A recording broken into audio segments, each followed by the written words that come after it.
हरे कृष्ण। ओम अज्ञानतिमिरान्धस्य ज्ञानञ्जनशलाकया चक्षुरुन्मिलितं येन तस्मै श्रीगुरुवे नमः। श्रीचैतन्यमनोभीष्टं स्थापितं येन भूतले स्वयं रूपकदा मह्यं ददाति स्वपदान्तिकम्।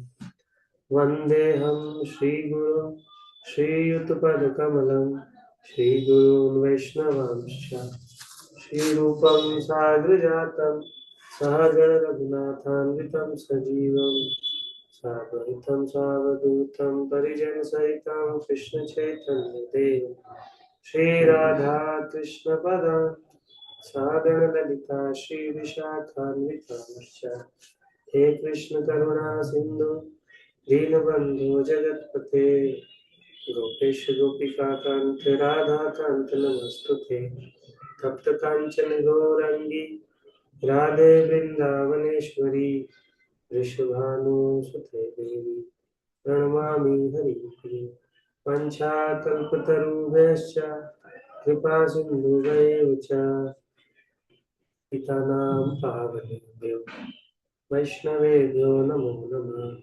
जय श्री कृष्ण चैतन्य प्रभु नित्यानंद श्री अद्वैत गदाधर श्रीवासादि गौर भक्तवृंद। हरे कृष्णा कृष्ण कृष्णा हरे हरे, हरे राम राम राम हरे हरे। हरे कृष्णा। तो सभी भक्तों का स्वागत है भगवद गीता की इस क्लास में। हम लोग 13वां अध्याय के 19 श्लोक तक डिस्कस किया था। तो आज श्लोक संख्या 20 से हम लोग शुरू करेंगे।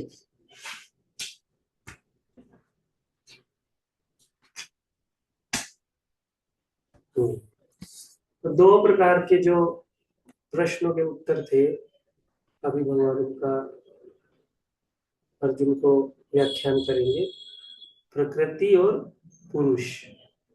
और हमने 4 प्रश्नों को अभी तक जाना, क्षेत्र, क्षेत्रज्ञ, ज्ञान और ज्ञेय। प्रभु जी पता जी जी। और कल हमने परमात्मा के विषय में जाना था। तो वहां पे ये एक स्लाइड परमात्मा से रिलेटेड रह गई थी। भगवान बोले कि मैं सबके हृदय में रहता हूँ। तो हृदय में भगवान बोले थे कि हार्ट में रहता हूँ। तो कहीं के मन में ये प्रश्न आता है कि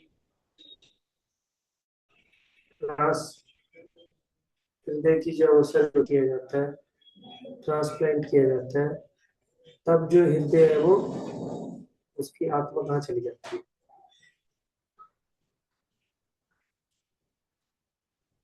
तो वो अभी बात करेंगे।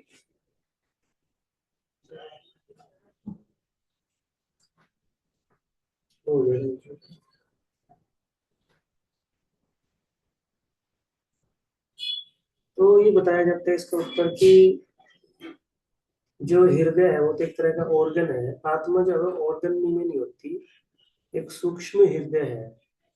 सूक्ष्म हृदय में जो है वो आत्मा का वास होता है। तो जब हृदय को ये ऑर्गन को निकाला जाता है, ऑर्गन को निकालने से ऐसा नहीं है कि आत्मा भी उसके साथ आ जाती है। इसको हम एक दूसरे तरीके से भी समझ सकते हैं कि ऑर्गन और उसके पीछे जो एनर्जी है वो दोनों अलग अलग होती है। जैसे आप लोग देखते हैं, आप लोग देखते हैं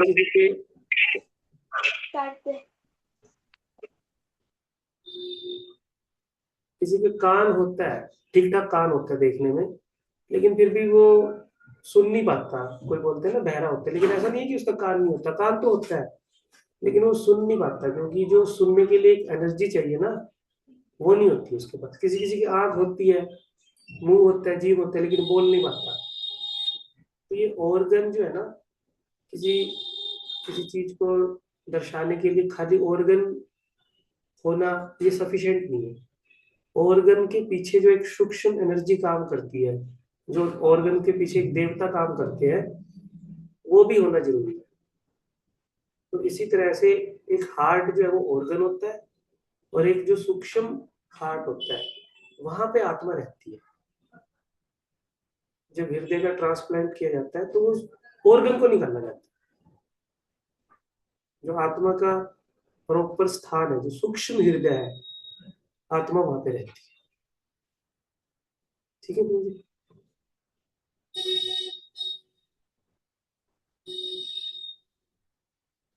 तो फिर हम आगे आज अपने टॉपिक में बढ़ते हैं। तो प्रकृति और पुरुष, ये पहला प्रश्न। दूसरा प्रश्न था, हमने तीसरे, चौथे, पांचवें और छठे प्रश्न के उत्तर को जान लिया। अभी अर्जुन का पहला और दूसरा। तो प्रकृति क्या है? जिसका भोग किया जाए। और पुरुष क्या है? जो भोग करता है। और दोनों ही मेरी शाश्वत शक्तियां हैं। तो यहाँ पे भगवान बोले कि दोनों ही मेरी शाश्वत शक्तियां हैं। तो अगर दोनों ही भगवान की शक्तियां हैं, तो जीव भी शक्ति है। जैसे प्रकृति शक्ति है, जीव भी शक्ति है। तो जीव को भी प्रकृति बोलना चाहिए ना। फिर जीव को पुरुष कैसे बोला जाता है? तो भगवान बोलते हैं हाँ, जीव वास्तव में तो प्रकृति ही है, लेकिन अपनी बद्ध अवस्था के कारण वो अपने आप को पुरुष मानता है। तो पहले हम लोग प्रकृति और पुरुष को अच्छे से जानते हैं कि क्या होता है। मान लीजिए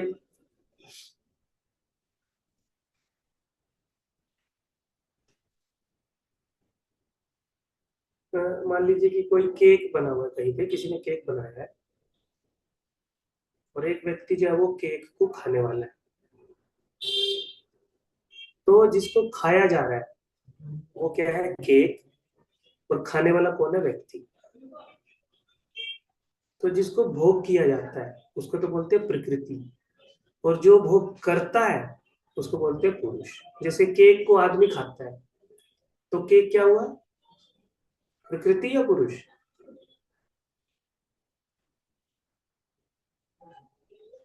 प्रकृति। हाँ, प्रकृति। और केक को जो आदमी खा रहा है वो क्या हुआ? पुरुष। पुरुष। पुरुष। पुरुष। इसी तरह से भौतिक संसार में ऐसे धारणा दी जाती है हमारे कर्म कांड के सिद्धांत के अनुसार कि घर में जो स्त्री है वो प्रकृति है, और जो भोक्ता है वो पुरुष है। लेकिन अगर हम इसको वैदिक सिद्धांत के अनुसार समझें, तो ये केवल जेंडर से पता नहीं लगता कि किसी का जेंडर अगर फीमेल है तो वो प्रकृति होगी, और किसी का जेंडर अगर मेल है तो वो पुरुष होगा। ऐसा नहीं है। हमारे वैदिक सिद्धांत के अनुसार, भगवत गीता की शिक्षा के अनुसार, प्रकृति और पुरुष कौन होगा वो उसकी चेतना पे निर्भर करता है। अगर किसी की चेतना भोग करने की है, चाहे वो पुरुष है चाहे वो स्त्री है, तो वो उसको क्या कहा जाएगा? पुरुष। जैसे आपने देखा होगा किसी किसी के घरों में कलयुग में बहुत ज्यादा ये देखा जाता है, पुरुष और स्त्री में से ना मेन जो रोल होता है वो स्त्री का होता है। पूरे सिस्टम को जो है वो माता जी कंट्रोल करती है, उसके अनुसार सारी चीजें होती है। अगर वो कहेंगे कि इस चीज को हमको लाना है तो लाया जाएगा घर में, इस चीज को ना लाया नहीं लाना। हम लोग तो देखते हैं ना संकीर्तन में, एक प्रभु जी बुक्स लेना चाहते हैं। अभी अभी की बात है, हम लोग व्हाइट रण गए ना, एक व्यक्ति बहुत दूर से हमको देखने के लिए आया, बुक ले रहे गुजराती में गीता ले लिया, वो ले लिया, पैसे निकाल दिया। लेकिन उसने देखा अरे मेरा फोन तो मेरी पत्नी के पास है जिससे पेमेंट करनी है। उनकी पत्नी आई, पत्नी दूर से ऐसे ऐसे उंगली हिला रही, दूर से नहीं नहीं नहीं, उन्होंने देखा भी नहीं कि लेना है नहीं लेना, क्या है क्या नहीं, नहीं नहीं नहीं, नहीं, दूर से। तो वो बोला भगवत गीता है, बोला हमारे घर में है। वो पुरुष बोल रहा है नहीं नहीं, वो सो कॉल्ड पुरुष बोल रहा है नहीं नहीं हमारे घर में नहीं है। वो बोला है हमारे घर में। तो हम लोग देखते हैं कि कभी कभी जो फीमेल बॉडी में होती है वो पुरुष का रोल प्ले करती है, और जो मेल बॉडी में होती है वो प्रकृति का रोल प्ले करता है। तो ये बॉडी से निर्भर नहीं करता कि कौन मेल की बॉडी में कौन फीमेल की बॉडी में, डिपेंड करता है उसकी चेतना से। जिस व्यक्ति की भोग करने की, कंट्रोल करने की, जिस जीव की भोग करने की, कंट्रोल करने की, सिस्टम को हैक करने की प्रोबेबिलिटी है, वो अपने आप को पुरुष मानता है। और जो अपने आप को सोचता है कि मैं प्रकृति हूं और मेरे को भगवान के अनुसार जीना है, भगवान के अनुसार रहना है, वो अपने आप को प्रकृति मानता है। ठीक है, तो जिसका भोग किया जाए वो प्रकृति, या जो अपने आप को भगवान के भोग्य समझे, भगवान को अपना दास समझे, भगवान की खुशी में अपनी खुशी देखे, वो प्रकृति। और जो इंडिपेंडेंट इंजॉय करना चाहे वो पुरुष। ठीक है, तो हम लोग श्लोक से शुरुआत करते हैं। श्लोक संख्या 20। आज थोड़ा सा हम जल्दी जल्दी करेंगे क्योंकि बहुत सारे श्लोक हैं, तो खत्म करने की कोशिश करेंगे। प्रकृतिम पुरुषम चैव विधि अनादि उभो अपि विकाराश्च गुणश्चैव विधि प्रकृति संभवान। प्रकृति तथा जीवों को अनादि समझना चाहिए, उनके विकार तथा गुण प्रकृति जन्य है। जीवों के विकार और गुण जो है वो प्रकृति से ही प्रकट होते हैं, और जीव और प्रकृति जो है इनका संबंध जो है वो अनादिकाल से है। पढ़िए।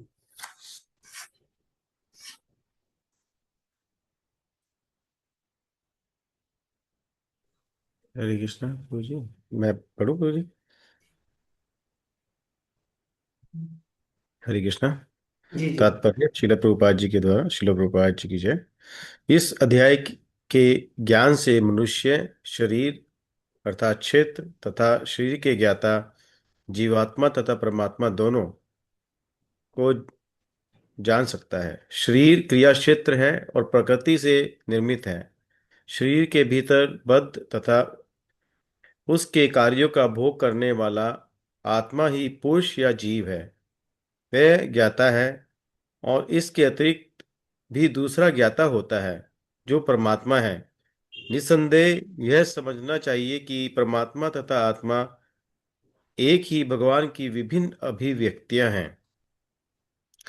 जीवात्मा उनकी शक्ति है और परमात्मा उनका साक्षात अंश अर्थात समांश है। प्रकृति तथा जीव दोनों ही नित्य हैं। तात्पर्य यह है कि वे सृष्टि के पहले से विद्यमान है। यह भौतिक अभिव्यक्ति परमेश्वर की शक्ति से है और उसी प्रकार जीव भी है, किंतु जीव श्रेष्ठ शक्ति है।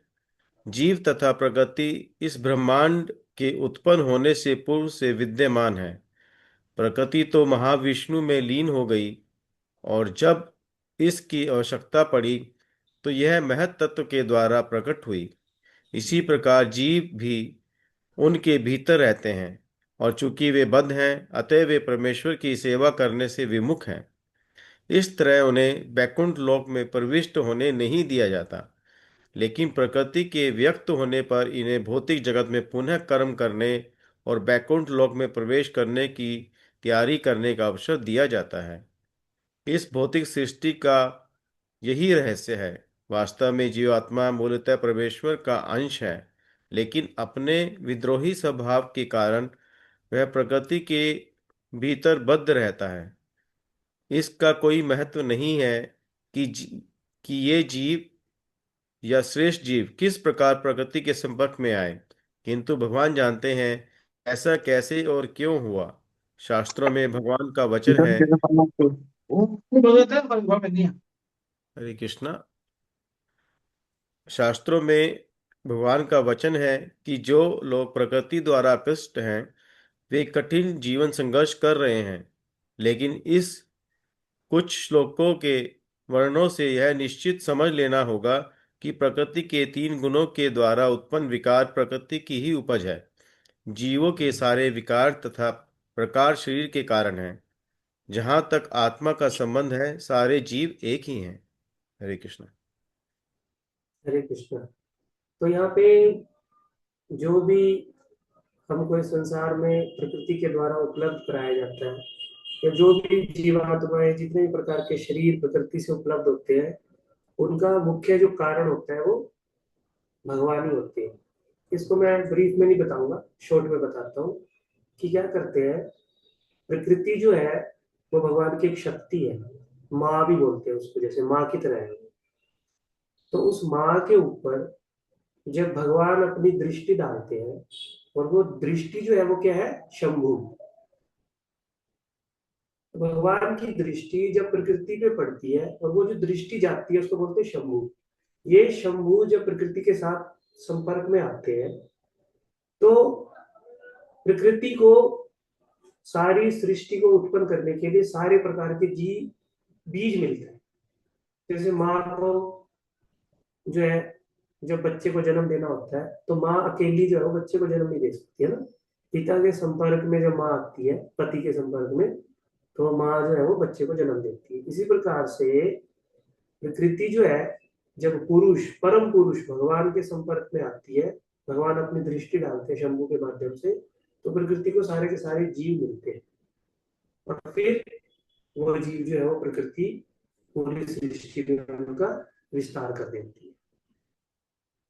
तो हम जो जीव है, हमारा भी प्रकृति से अनादिकाल से ऐसे संबंध रहा है। हम भी प्रकृति से आके मिले हुए हैं, प्रकृति से आके जुड़ गए हैं और अनादिकाल से जुड़े हुए हैं, क्योंकि हमने इच्छा की है प्रकृति से हमको कुछ मिले, तो भगवान ने इसलिए हमको प्रकृति में डाल दिया।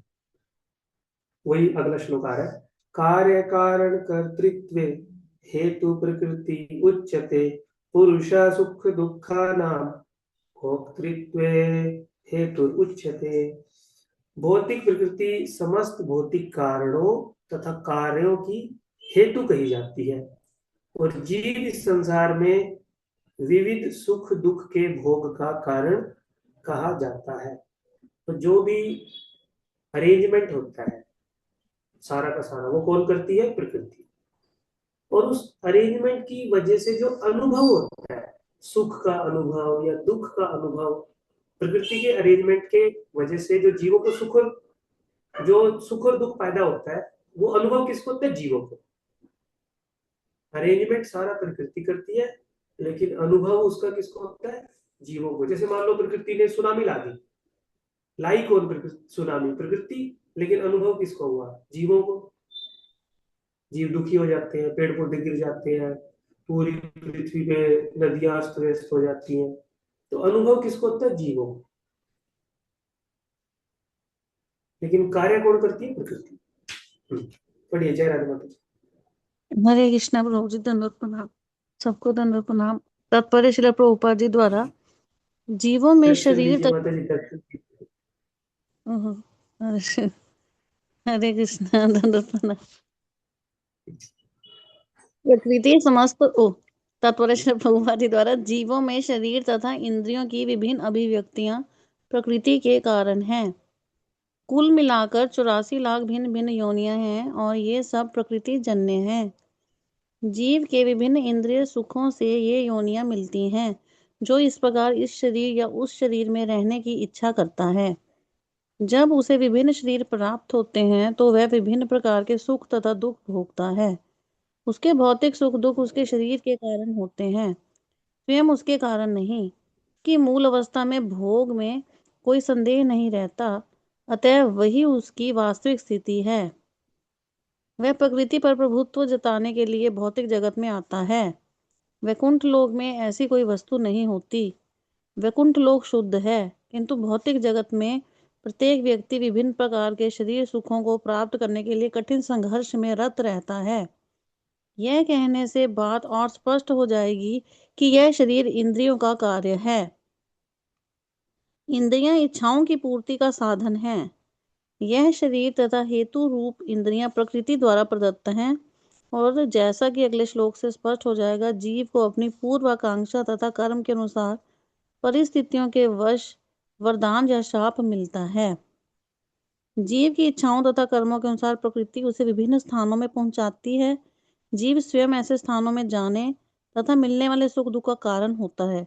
एक प्रकार का शरीर प्राप्त हो जाने पर वह प्रकृति के वश में हो जाता है, क्योंकि शरीर पदार्थ होने के कारण प्रकृति के नियम अनुसार कार्य करता है। उस समय शरीर में ऐसी शक्ति नहीं कि वह उस नियम को बदल सके। मान लीजिए कि जीव को कुत्ते का शरीर प्राप्त हो गया। ज्यों ही वह कुत्ते के शरीर में स्थापित किया जाता है, उसे कुत्ते की भांति आचरण करना होता है। वह अन्यथा आचरण नहीं कर सकता। यदि जीव को सूकर का शरीर प्राप्त होता है तो वह मल खाने तथा सूकर की भांति रहने के लिए बाध्य है। इसी प्रकार यदि जीव को देवता का शरीर प्राप्त हो जाता है तो उसे अपने शरीर के अनुसार कार्य करना होता है। यही प्रकृति का नियम है। लेकिन समस्त परिस्थितियों में परमात्मा जीव के साथ रहता है। वेदों में मुंडक उपनिषद 3.1 इसकी व्याख्या इस प्रकार की गई है, द्वा सुपर्णा सयुजा सखाया। परमेश्वर जीव पर इतना कृपालु है कि वह सदा जीव के साथ रहता है और सभी परिस्थितियों में परमात्मा रूप में विद्यमान रहता है। देखिए प्रभुपाद जी कितने सरल, थैंक यू माता जी, कितना सरल तरीके से प्रभुपाद जी बता दिए कि हमारे जीवन में जो भी हमको शरीर मिला, जो भी हमको चेतना बुद्धि, हमारा मन का जो भी हमको स्थिति में भगवान ने जिस कास्ट में, जिस जगह में, जिस देश में, जिस परिस्थिति में हमको जन्म मिला, वो हमारे पूर्व जन्मों की इच्छा के कारण ही हुआ है। जैसे इसको एक सिंपल उदाहरण से समझते हैं। मान लीजिए कि कोई कोयले की फैक्ट्री में काम करता है और कोयले की फैक्ट्री में काम करता है और दिन रात बोलता रहता है, अरे यार मेरे को कोयले की फैक्ट्री में काम करना पड़ता है, सारा दिन वहां पे धुआं उड़ता है, काला काला, मेरा शरीर भी देखो कैसा हो गया, मेरे हाथ भी काले हो गए, हमको नीचे गुफा में जाना पड़ता है, कोयला निकालना पड़ता है, बहुत बेकार काम है। तो दूसरा व्यक्ति बोलता है तुम इस काम को छोड़ क्यों नहीं देते? तो बोलता है अरे छोड़ू कैसे, मेरे कर्मों में जो लिखा है उसके अकॉर्डिंग ही कर रहा हूँ, उसके अकॉर्डिंग ही कर रहा हूँ, मेरे हाथ में थोड़ी ना कुछ भी है, मेरे को जो मिलना था वही मिला। लेकिन हम लोग, बुद्धिमान व्यक्ति ये पूछ सकता है कि कोयले की फैक्ट्री में इंटरव्यू देने कौन गया है? कोयले की फैक्ट्री में जाके सबसे पहले फॉर्म किसने फिल किया कि मैं 1 साल तक तुम्हारी नौकरी करूंगा? जब तुमने पहले फॉर्म फिल किया, तुमने इच्छा की कि हम कोयले की फैक्ट्री में काम करेंगे, तो तुमको उसी स्थिति में डाल दिया गया। तो अब तुम ब्लेम लगा रहे हो भगवान पे कि भगवान ने हमको ऐसे डाल दिया। लेकिन हमारे जीवन में जो भी परिस्थिति स्थिति बनती है, हम लोग बोलते हैं हम इसको ऐसे ठीक कर लेंगे, हम लोग ऐसे ठीक कर लेंगे, लेकिन हमने पहले प्रकृति से वो डिमांड की है, इसलिए प्रकृति ने हमको वो दे दिया। अब हम उसको बदल नहीं सकते। जैसे प्रभुपाद जी लिख रहे हैं, किसी को कुत्ते का शरीर मिलना है तो मिल गया, अब वो कुत्ते के अकॉर्डिंग उसको एक्ट करना पड़ेगा, कुत्ते का जो खाना है वो खाना पड़ेगा, कुत्ते जहाँ पे सोते हैं सोना पड़ेगा, कुत्ते जैसे बच्चे पैदा करते हैं करने पड़ेगा, करना पड़ेगा उसको काम। तो प्रकृति में एक बार अगर हम अपने बटन को दबा देते हैं ना, कोई बटन क्लिक कर देते हैं, तो प्रकृति उसी तरह से घूमने लग जाती है हमारे लिए, उसी तरह का अरेंजमेंट करना शुरू कर देती है। और फिर जब हम उस अरेंजमेंट में फंस जाते हैं, हमको लगता है यार ये तो बहुत गलत है, फिर हम उससे बाहर नहीं निकल सकते, क्योंकि हमने एक बार बटन को क्लिक कर दिया। फिर हम कभी उसको दोष देते हैं, कभी इसको दोष देते हैं, उससे कुछ नहीं होगा। बुद्धिमान व्यक्ति ये सोचता है कि जो भी मेरे जीवन में परिस्थिति है ना, वो बटन मैंने दबाया है, इसलिए प्रकृति में कोई ऐसा एटमोस्फेयर। और हम लोग जब तक इस बद्ध अवस्था में होंगे, हम लोग सुखी नहीं हो सकते। इसलिए प्रभुपाद जी बोलते हैं ना, हमको इस बद्ध अवस्था से बाहर निकलना है, तभी हम सुखी हो। कोई बंधा हुआ व्यक्ति है तो वो पूर्णता का अनुभव नहीं करता ना, बंधा रहता है, वो बद्ध है। तो जब तक कोई पूर्णता का अनुभव नहीं करेगा, तो उसको सुख कैसे मिलेगा, उसको शांति कैसे मिलेगी? मिलेगी नहीं। तो ये जो बद्ध अवस्था हमारे जीवन में क्रिएट होती है, ये किस वजह से होती है?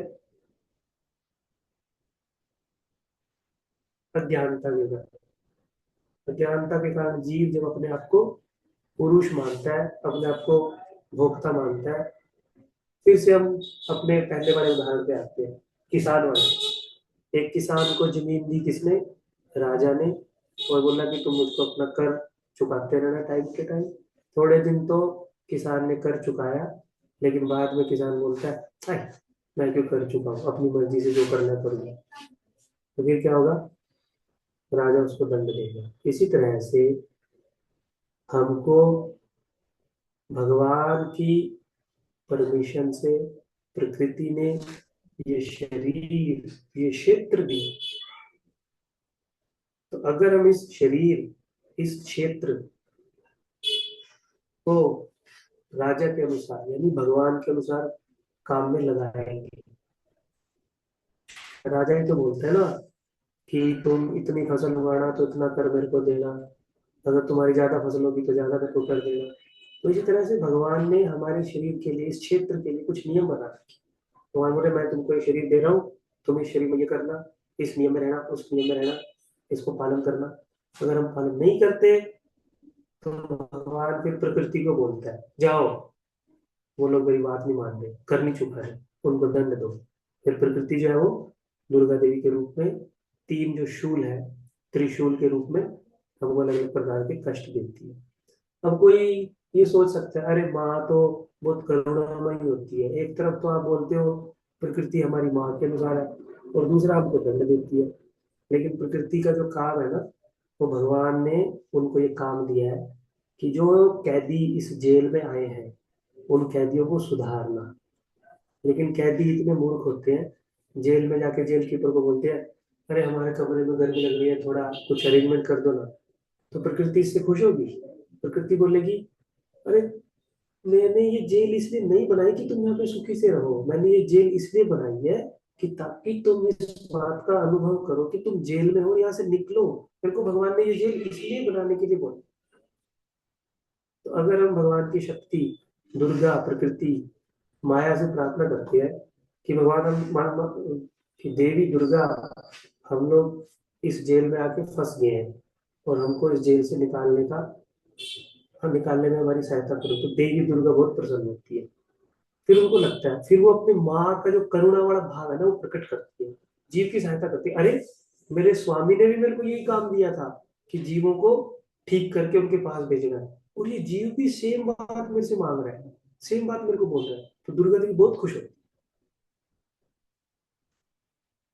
और हमारी हेल्प करती है। तो माँ जो है वो इस तरह से वो सुप्रीम माँ है, भगवान के पास ले जाने में हमारा कार्य करती है। लेकिन जीव जो है वो इस प्रकृति पे ही अपना प्रभुत्व जताता है अज्ञानता के कारण, तो फिर वो प्रकृति में आके फंस जाता है।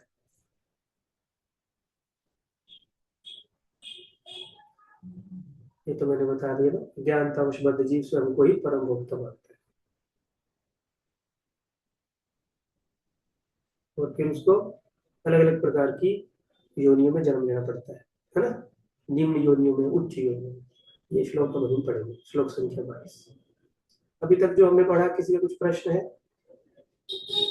कि जीव प्रकृति में कैसे आया, कैसे उसको अलग अलग प्रकार का जन्म मिलता है, देवी दुर्गा क्या काम करती है? मैं पढ़ूं प्रभु जी? हाँ, अभी मैं इसका एक बार श्लोक पढ़ लूं, फिर आप पढ़ना था। ठीक है। माता जी, आपका कुछ प्रश्न है? जयराधे माता जी। राधे कृष्ण। प्रणाम प्रभु जी।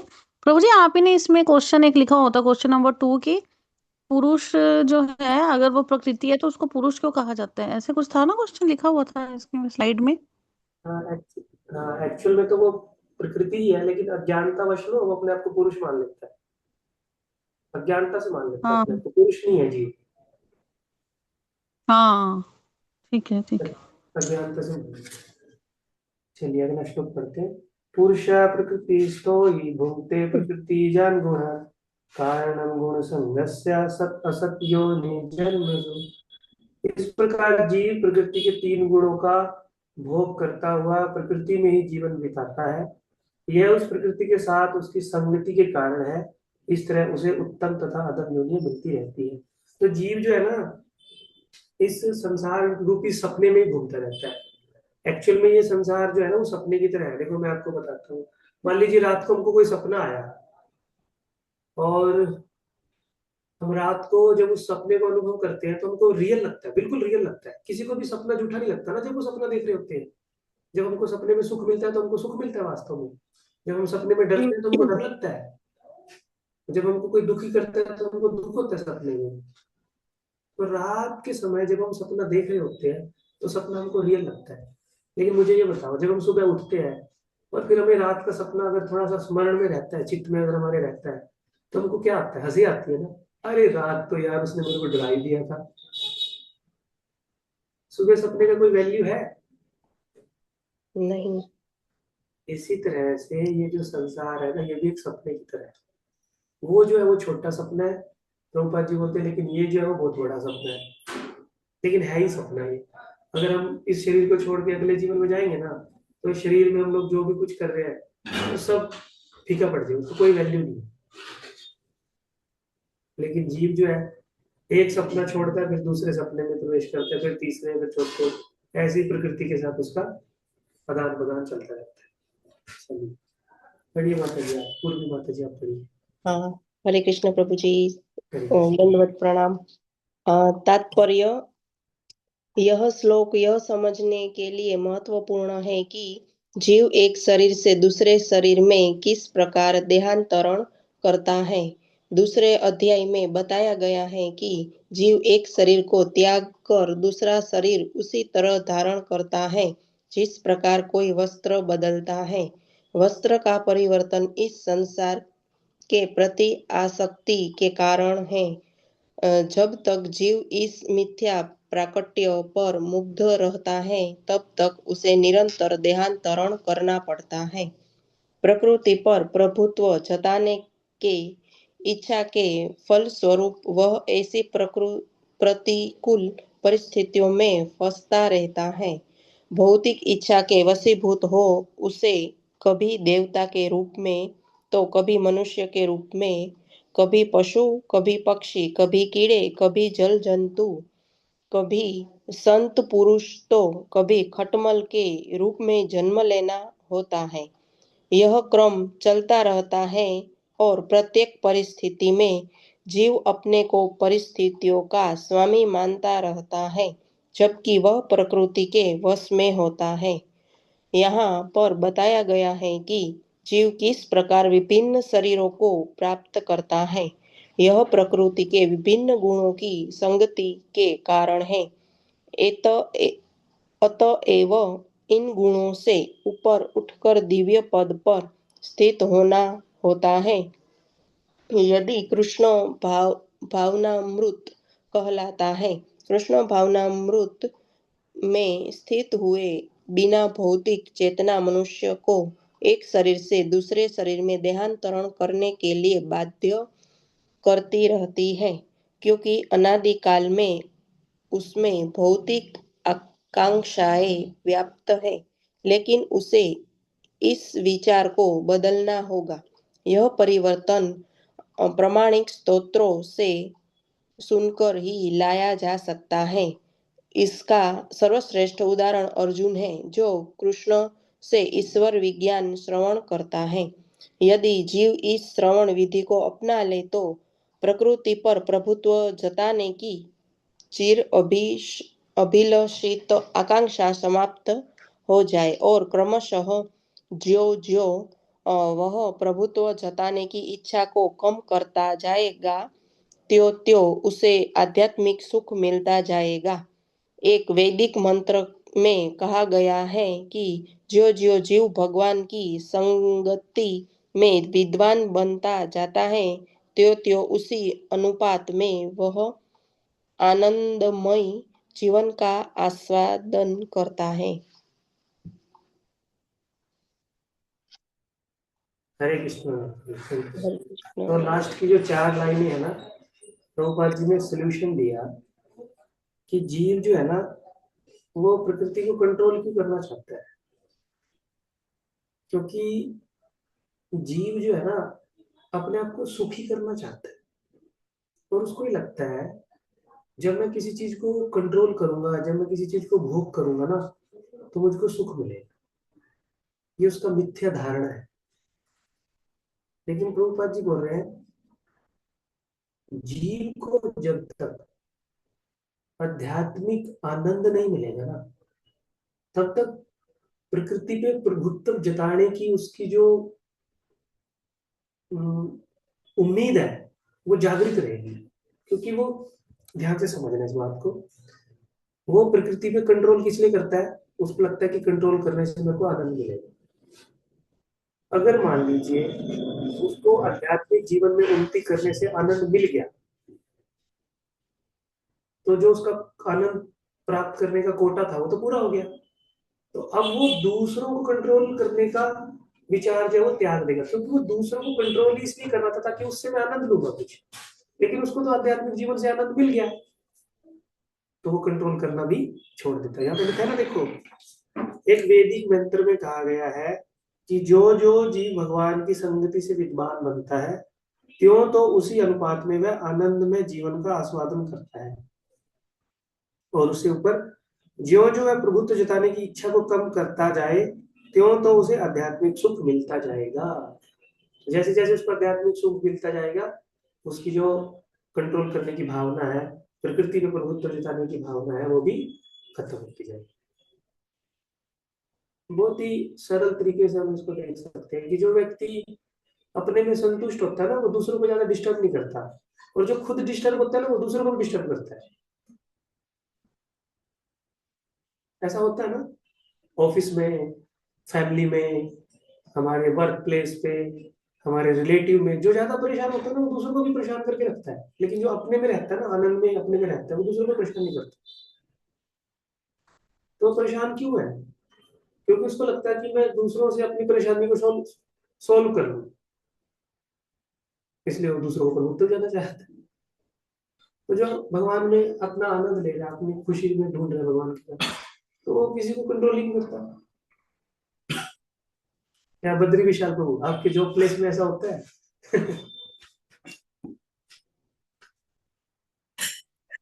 जी प्रभु जी, बहुत होता है ऐसा। मेरे को तो खास कर परेशान कर रखा हुआ है। क्योंकि वो लोग खुद भी परेशान परेशान है। परेशान बंदे मेरे को ही टकर गए। सब लोग ऐसे ही। लेकिन वास्तव में जीव सोचता है कि मैं सब कुछ कर रहा हूँ, लेकिन वास्तव में उसको सैंक्शन कर रहा है परमात्मा। अगले श्लोक में बताया जा रहा है कि सब कुछ आ रहा है परमात्मा से। उपद्रष्टा अनुमंता च भर्ता भोक्ता महेश्वर परमात्मेति च उपयुक्तो देहे अस्मिन् पुरुषा। जीव सोचता है मैं सब कुछ कर रहा हूँ, मैं सही करूँ, मैं गलत करूँ, मेरे को कोई देखने वाला नहीं है, मेरी मर्जी है, मैं जो भी करूँ। लेकिन वास्तव में सारी चीज को देखने वाला परमात्मा है। परमात्मा हर चीज का साक्षी है। जो भी इस शरीर में एक अन्य दिव्य भोक्ता है, जो ईश्वर है, परम स्वामी है और साक्षी है, तथा अनुमति देने वालों के रूप में विद्यमान है, और जो परमात्मा कहलाता है। मैं इसको थोड़ा सा बता देता हूँ, फिर आप लोग इसमें पढ़ लेना। जैसे देखिए,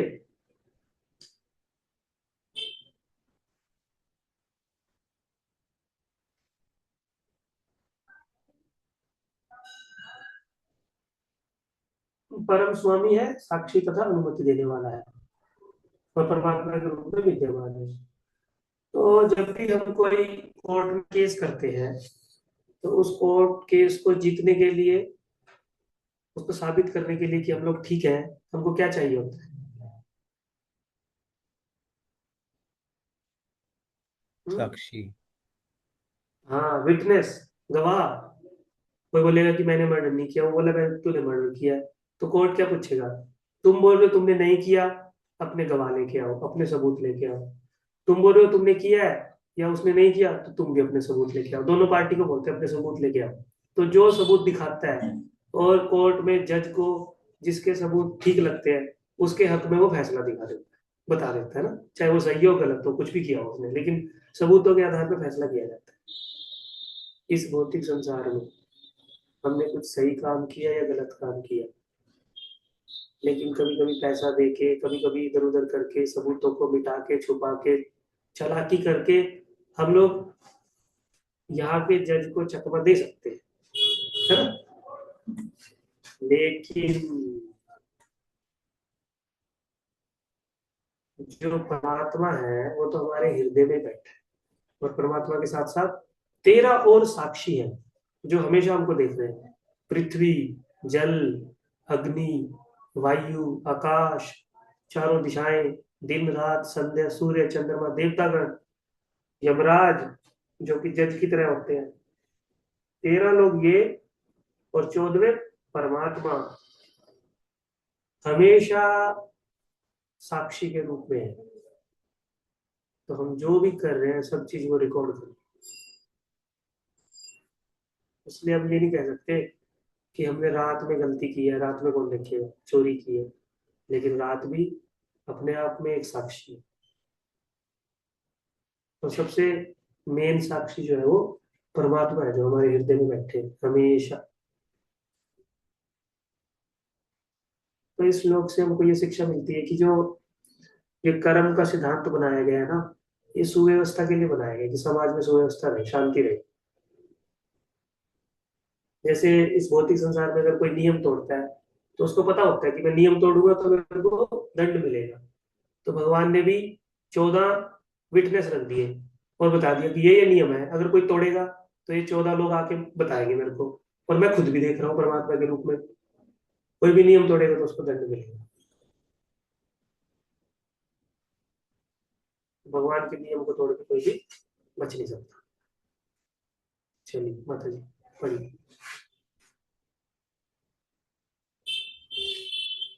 हरे कृष्णा प्रभु जी, दंडवत प्रणाम।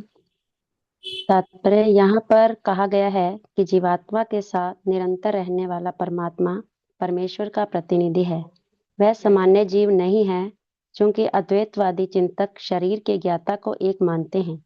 अतएव उनके विचार से परमात्मा तथा जीवात्मा कोई अंतर नहीं है। इसका स्पष्टीकरण करने के लिए भगवान कहते हैं, प्रत्येक शरीर में परमात्मा रूप में विद्यमान है। वे जीवात्मा से भिन्न हैं, वे पर हैं, दिव्य हैं। जीवात्मा किसी विशेष क्षेत्र के कार्यों को भोगता है, लेकिन परमात्मा किसी सीमित भोक्ता के रूप में या शारीरिक कर्मों में भाग लेने वाले के रूप में विद्यमान नहीं रहता, अपितु वह साक्षी है, अनुमतिदाता तथा परम भोक्ता के रूप में स्थित रहता है। उसका नाम परमात्मा है, आत्मा नहीं। वह दिव्य है। अतः वह बिल्कुल स्पष्ट है कि आत्मा तथा परमात्मा के हाथ पैर सर्वत्र रहते हैं, लेकिन चूंकि परमात्मा परमेश्वर है, अतः वह अंदर से जीव की भौतिक भोग की आकांक्षा पूर्ति की अनुमति देता है। परमात्मा की अनुमति के बिना जीवात्मा कुछ भी नहीं कर सकता। जीव भुक्त है, भगवान भोक्ता या पालक हैं। जीव अनंत हैं और भगवान उन सब में मित्र रूप में निवास करता है। तथ्य यह है कि प्रत्येक जीव परमेश्वर का नित्य अंश है और दोनों मित्र रूप में घनिष्ठता पूर्वक संबंधित हैं, लेकिन जीव में परमेश्वर के आदेश को अस्वीकार करने की प्रकृति पर प्रभुत्व जताने के उद्देश्य से स्वतंत्रता पूर्वक कर्म करने की प्रवृत्ति पाई जाती है। क्योंकि उसमें यह प्रवृत्ति होती है, अतएव वह परमेश्वर की तटस्थ शक्ति कहलाता है। जीव या आध्यात्मिक शक्ति में स्थित हो जाता है। जब तक वह परमेश्वर मित्र रूप में परमात्मा की तरह उसके भीतर रहते हैं, जिससे उसे आध्यात्मिक शक्ति में वापस ले जा सके। भगवान उसे आध्यात्मिक शक्ति में वापस ले जाने के लिए सदैव उत्सुक रहते हैं, लेकिन अपनी अल्प स्वतंत्रता के कारण जीव निरंतर आध्यात्मिक प्रकाश की संगति ठुकराता है। स्वतंत्रता का यह दुरुपयोग ही बद्ध प्रकृति में उसके भौतिक संघर्ष का कारण है। अतः भगवान निरंतर बाहर तथा भीतर से आदेश देते रहते हैं। बाहर से वे भगवत गीता के रूप में उपदेश देते हैं और भीतर से वे जीव को यह विश्वास दिलाते हैं कि भौतिक क्षेत्र में उसके कार्यकलाप वास्तविक सुख के लिए अनुकूल नहीं है। उनका वचन है, इसे त्याग दो और मेरी प्रति श्रद्धा करो, तभी तुम सुखी होंगे। इस प्रकार जो बुद्धिमान व्यक्ति परमात्मा में अथवा भगवान में श्रद्धा रखता है, वह सच्चिदानंदमय जीवन की ओर प्रगति करने लगता है। हरे कृष्णा प्रभु, धन्यवाद।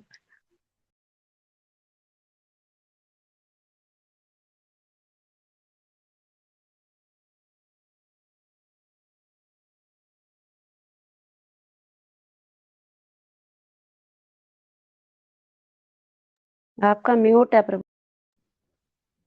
हाँ, तो अब भगवान आगे बता रहे हैं कि जो इन प्रश्नों के उत्तर को जानते हैं, 6 प्रश्नों के उत्तर को, उनका पुनर्जन्म नहीं होता और वो मेरे धाम में आ जाते हैं। सा एवं वेत्ति पुरुषम प्रकृतिं च गुणेशः सर्वथा वर्तमानोऽपि न सा भूयो अभिजायते। जो व्यक्ति प्रकृति, जीव तथा प्रकृति के गुणों की अंतःक्रिया से संबंधित इस विचारधारा को समझ लेता है, उसे मुक्ति की प्राप्ति सुनिश्चित है।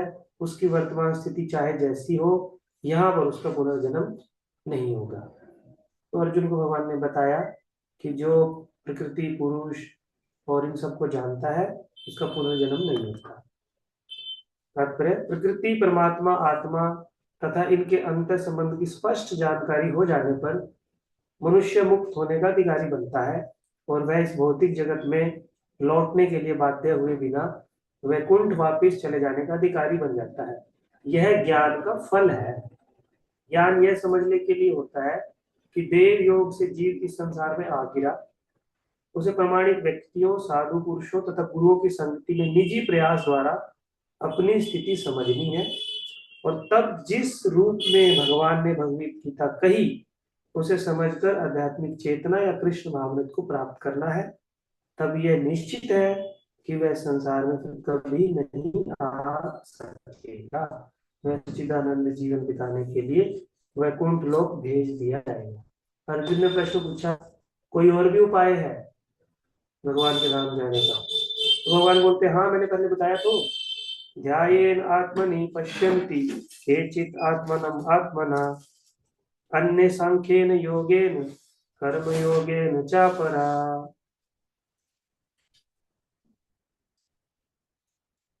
तो भगवान बोल रहे हैं बहुत सारे साधन है, मैंने पहले भी बताया तुमको। ध्यान योग का साधन है, सांख्य योग है, निष्काम कर्म योग है और भक्ति योग है। तो 26वें श्लोक में बताया, अन्ये तु एवं अजानन्ता श्रुत्वा अन्येभ्यः उपासते ते अपि च तरन्ति एव मृत्युश्रुति परायणा। भगवान ने बताया कि कुछ लोग जो है वो सांख्य योग, ध्यान योग, निष्काम कर्म योग के माध्यम को नहीं अपनाते। वो क्या करते हैं, वो परंपरा में सुनते हैं और सुन के भक्ति योग करते हैं, और वो भी मेरे धाम में आ सकते हैं। तो 26 में बताया गया भक्ति योग के बारे में कि वो अपने आप से सांख्य योग, भगवान को जानना है, तपस्या करनी है, ये नहीं करते। वो उनको परंपरा में जो प्रमाणिक आचार्य गुरु होते हैं उनको कुछ बोलते हैं कि आप ऐसा करो, वो वैसा ही करते हैं और वो भी भगवान को प्राप्त हो जाते हैं। तो यहाँ पे 25 और 26 इसमें ये 4 साधन बताए गए, ध्यान योग, सांख्य योग, निष्काम कर्म योग और भक्ति योग। तो पढ़िए 25 में का तात्पर्य पढ़िए पहले कोई, फिर 26 में का। हरे कृष्णा। तो मैं पढ़ूं? जय राधे। 25 को पढ़िए। हरे कृष्णा प्रभु जी, दंडवत प्रणाम। तात्पर्य श्री प्रभुपाद जी द्वारा भगवान अर्जुन को बताते हैं कि जहां तक मनुष्य द्वारा आत्म साक्षात्कार की खोज का प्रश्न है, बद्ध जीवों की 2 श्रेणियां हैं। जो लोग नास्तिक, अज्ञेयवादी तथा संशयवादी हैं, वे आध्यात्मिक ज्ञान से विहीन हैं। किंतु अन्य लोग जो आध्यात्मिक जीवन संबंधी अपने ज्ञान के प्रति श्रद्धावान हैं, वे आत्मदर्शी, भक्त, दार्शनिक तथा निष्काम कर्मयोगी कहलाते हैं। जो लोग सदैव अद्वैतवाद की स्थापना करना चाहते हैं, उनकी भी गणना नास्तिकों एवं अजेयवादियों में की जाती है।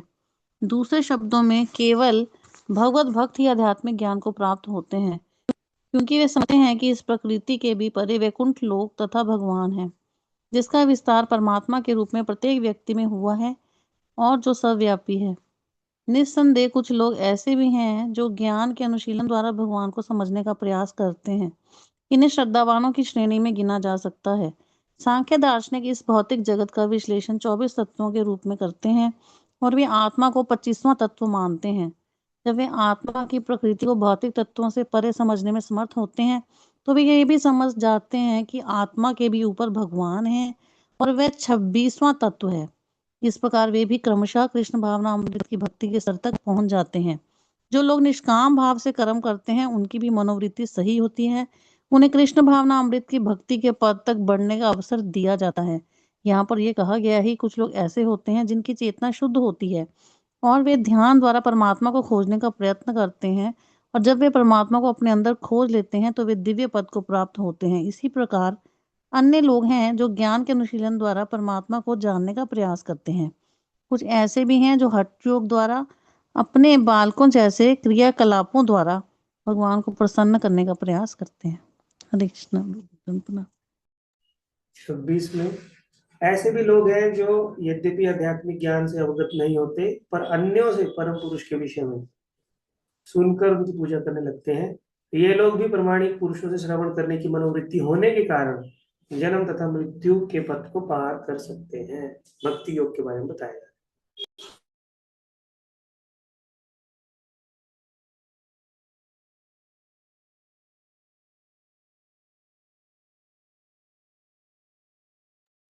हरे कृष्णा प्रभु जी, मैं पढ़ूं?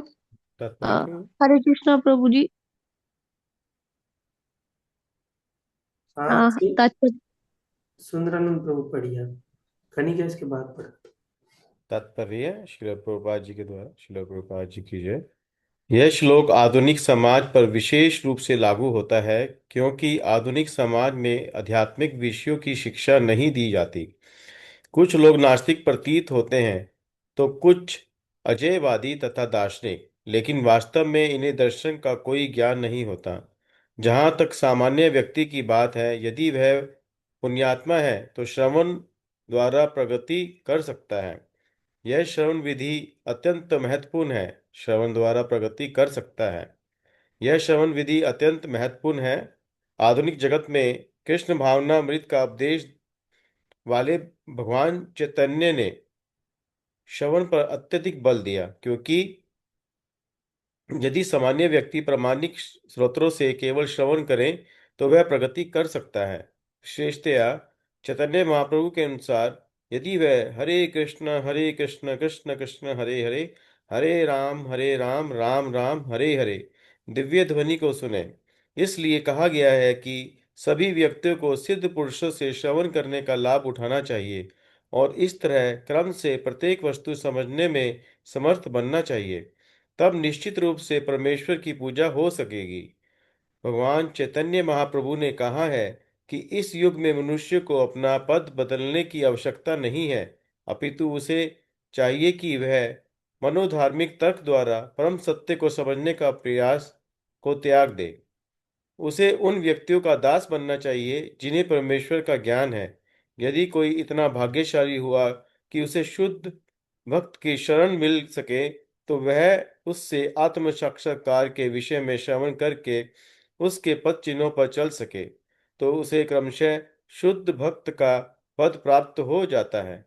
इस श्लोक में श्रवण विधि पर विशेष रूप से बल दिया गया है और यह सर्वथा उपयुक्त है। यद्यपि सामान्य व्यक्ति तथाकथित दार्शनिकों की भांति प्राय समर्थ नहीं होता, लेकिन प्रामाणिक व्यक्ति श्रद्धापूर्वक श्रवण करने से इस भवसागर को पार करके भगवत धाम वापस जाने में उसे सहायता मिलेगी। हरे कृष्णा। हरे कृष्णा। तो उसके बाद फिर अर्जुन ने एक लास्ट जिज्ञासा की कि जो व्यक्ति इन प्रश्नों को जानता है उसकी दृष्टि कैसी होती है संसार को देखने में, प्रैक्टिकली वो कैसे एक्ट करता है इस संसार में, वो क्या देखता है। तो भगवान बोल रहे हैं वो ज्ञान की आंखें मिल जाती है उसको और वो ज्ञान के चक्षुओं से देखता है। जैसे यहाँ पे एक उदाहरण से बताया जा रहा है कि जब माँ बच्चे की जीभ को देखती है, उनका देखने का नजरिया अलग है। लेकिन अगर हम उस बच्चे को, अगर वो बीमार है, डॉक्टर के पास लेके जाते हैं, तो जब बच्चे को डॉक्टर बोलता है अपनी जीभ दिखाओ बेटा, तो वो जीभ दिखाता है, तो डॉक्टर उनकी जीभ में ना उनके बॉडी के फंक्शन को पकड़ लेता है कि इनका लीवर का प्रॉब्लम है या इनका स्टमक का प्रॉब्लम है, इनको क्या प्रॉब्लम है, उनकी जीभ से, उनके मुंह से स्मेल करके देख लेता है। जबकि माँ भी जीभ को देख रही है और डॉक्टर भी जीभ को देख रहा है, लेकिन जो डॉक्टर की दृष्टि है ना जीभ को देखने की, वो ज्ञान की दृष्टि से देख रहा है, क्योंकि उसको जीभ में ना बच्चे की बीमारी दिख रही है, ऑर्गन दिख रहे हैं उसको। तो इसी तरह से जो सामान्य व्यक्ति है और जो इन 6 प्रश्नों को जानता है, दोनों ही संसार को देख रहे हैं, लेकिन दोनों की दृष्टि अलग है। जो गीता के अकॉर्डिंग देख रहा है वो डॉक्टर की तरह देखना है, जीभ में बीमारी, जीभ के देख के बीमारी को देखना। लेकिन जो सामान्य देख रहा है माँ की तरह, उसको तो जीभ दिख रही है, हाँ थोड़ी काली होगी है जीभ, थोड़ा सा जीभ पे हल्दी लगी हुई है, साफ करके रहो जीभ, है ना। जय राधे माता जी। अभी भी होता है क्या हॉस्पिटल में ऐसे? हाँ जी। तो जो ज्ञान के चक्षु से देखता है उसकी दृष्टि अलग होती है। तो अभी पढ़ते हैं हम लोग अपना श्लोक संख्या 27।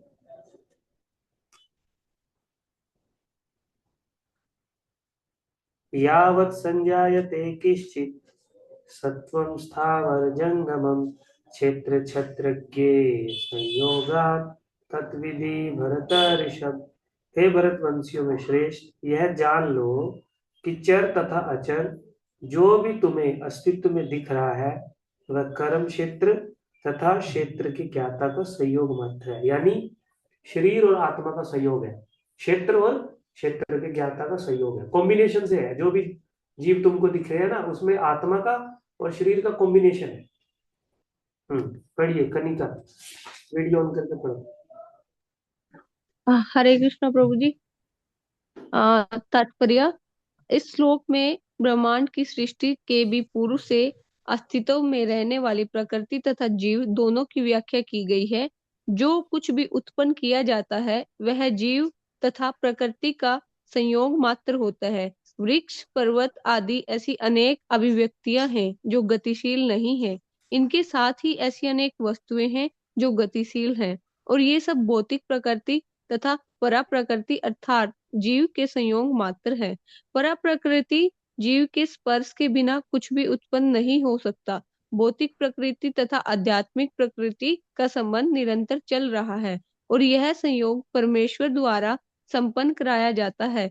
अतः वे ही पर तथा अपरा प्रकृति के नियामक हैं। अपरा प्रकृति उनके द्वारा सृष्ट है और परा प्रकृति इस अपरा प्रकृति में रखी जाती है। इस प्रकार सारे कार्य तथा अभिव्यक्तियां घटित होती हैं। हरे कृष्णा। हरे कृष्ण।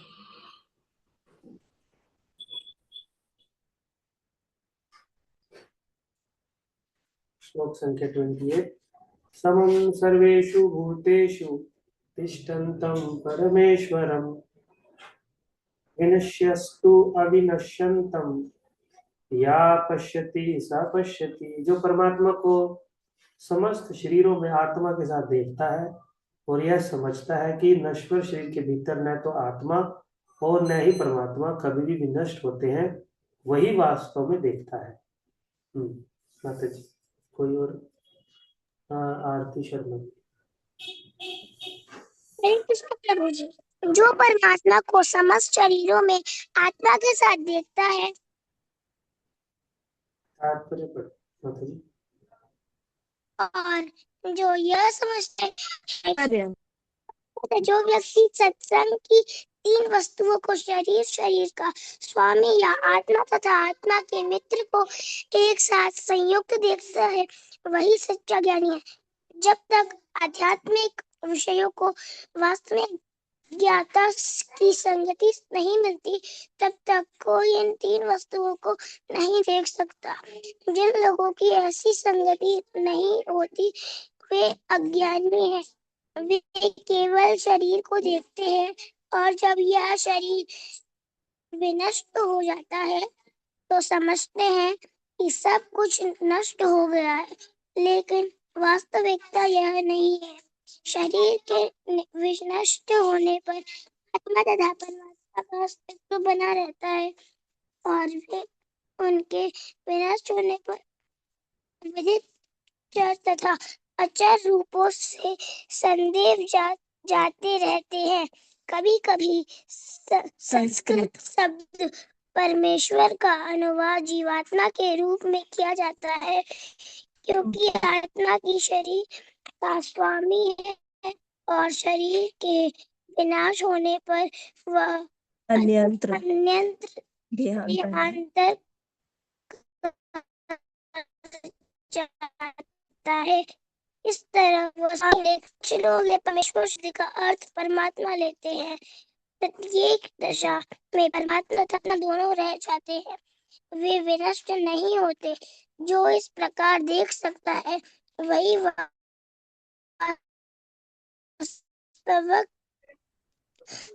देख सकता है। क्या सोचना?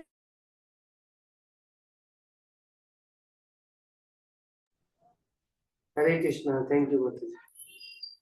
समं पश्यन् हि सर्वत्र समवस्थितम् ईश्वरं न हिनस्ति आत्मना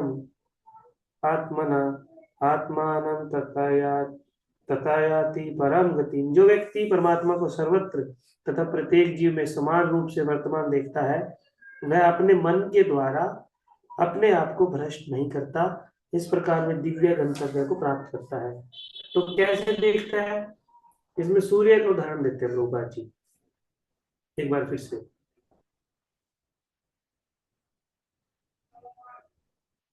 कि जैसे सूर्य जो है वो आकाश में एक जगह होता है, लेकिन उनका प्रभाव जो है वो ऊष्मा के रूप में सर्वत्र फैला रहता है। इसी प्रकार से जो आत्मा है वो शरीर के एक भाग में होती है, केवल हृदय में, लेकिन चेतना के माध्यम से पूरे शरीर में आत्मा का प्रभाव रहता है। जैसे सूर्य का प्रभाव पूरे ब्रह्मांड में रहता है, किसके माध्यम से? प्रकाश के माध्यम से। पूरे ब्रह्मांड में प्रकाश होता है, सूर्य तो एक जगह होता है लेकिन प्रकाश पूरे ब्रह्मांड में होता है, फैला रहता है पूरा सूर्य पूरे ब्रह्मांड में। इसी तरह से आत्मा एक स्थान में होती है, लेकिन उनका प्रभाव पूरे शरीर में होता है। और वो प्रभाव किस तरह से दिखता है? चेतना के माध्यम से। पूरे शरीर में हमारे चेतना है, और चेतना ये किसकी वजह से है? आत्मा की वजह से। तो जीव जो है वो इस प्रकार से देखता है। और फिर यहाँ पे प्रभुपाद जी एक अच्छी बात लिख रहे हैं अनुवाद में, वह अपने जो इस प्रकार देखता है वो अपने मन के द्वारा अपने आप को भ्रष्ट नहीं करता। इसका क्या अर्थ हुआ? कि जो आत्मा परमात्मा और सब चीजों को सही ढंग से देखता है वो अपने आप को भ्रष्ट नहीं करता। भ्रष्ट करने का क्या अर्थ है यहाँ पे?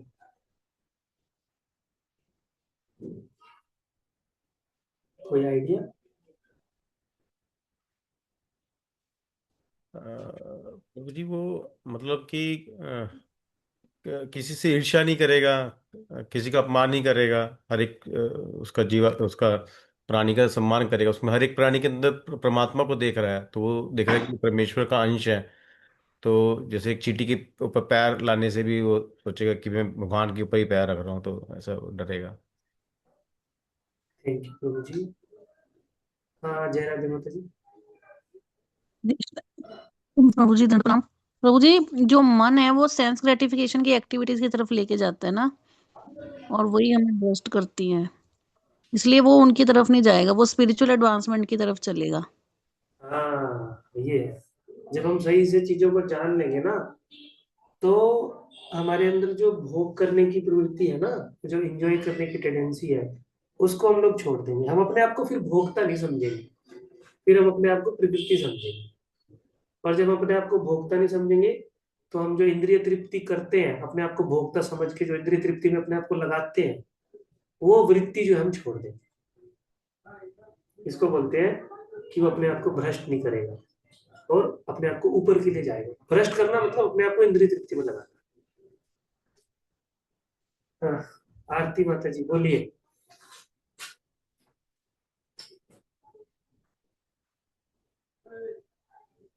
कृष्णा। हरे कृष्ण।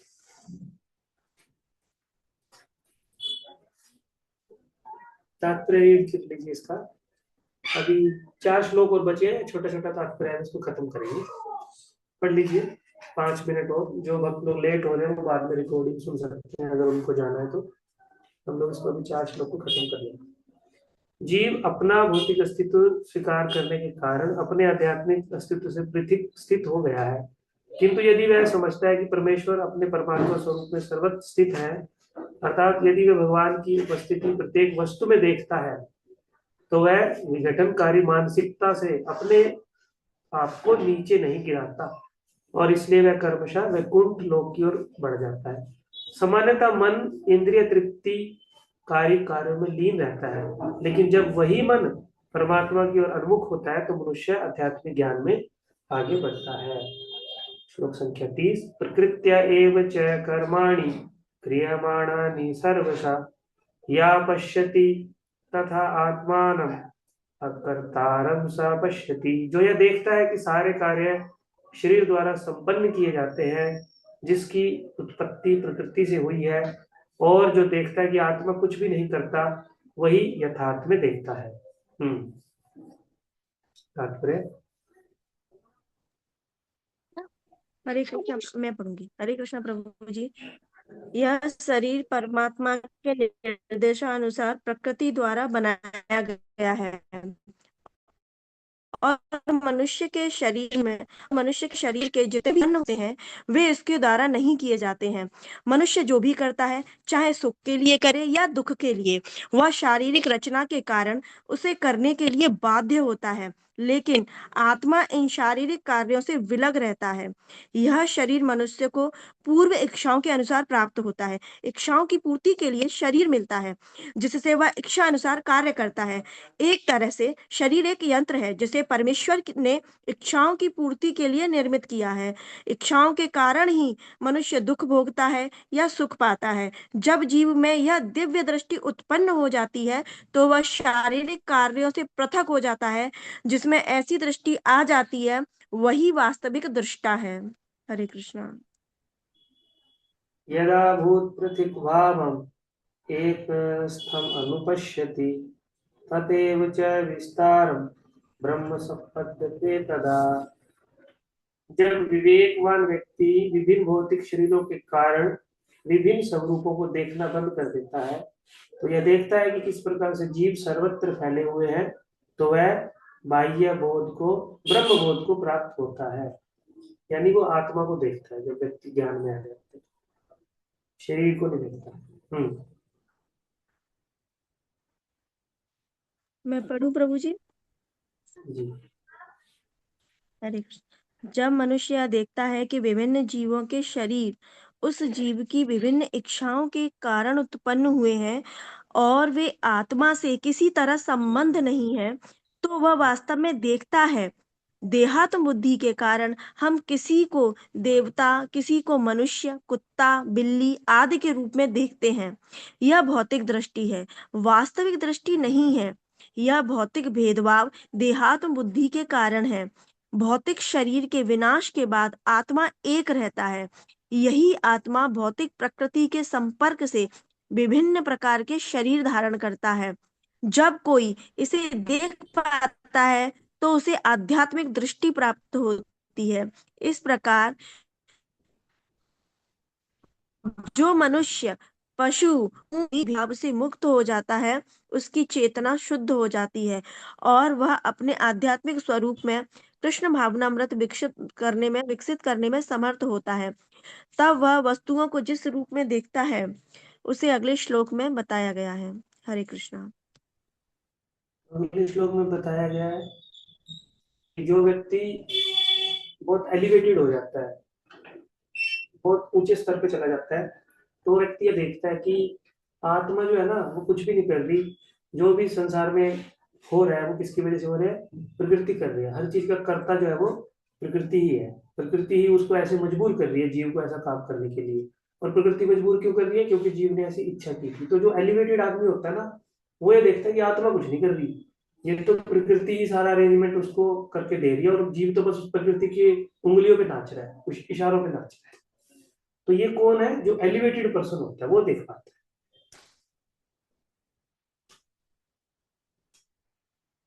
अदानित्वात् निर्गुणत्वात् परमात्मा अयम् अव्यय श्रीरिष्ठा अपि कौन्तेय न करोति न लिप्यते। शाश्वत दृष्टि संपन्न लोग ये देख सकते हैं कि अविनाशी आत्मा दिव्य, शाश्वत तथा गुणों से अतीत है। हे अर्जुन, भौतिक शरीर के साथ संपर्क होते हुए भी आत्मा न तो कुछ करता है और न ही लिप्त होता है। ऐसा प्रतीत होता है कि जीव उत्पन्न होता है क्योंकि भौतिक शरीर का जन्म होता है, लेकिन वास्तव में जीव शाश्वत है, वह उत्पन्न नहीं होता और शरीर में स्थित रहकर भी वह दिव्य तथा शाश्वत रहता है। इस प्रकार वह विनष्ट नहीं किया जा सकता। वह स्वभाव से आनंदमय है, वह किसी भौतिक कार्य में प्रवृत्त नहीं होता।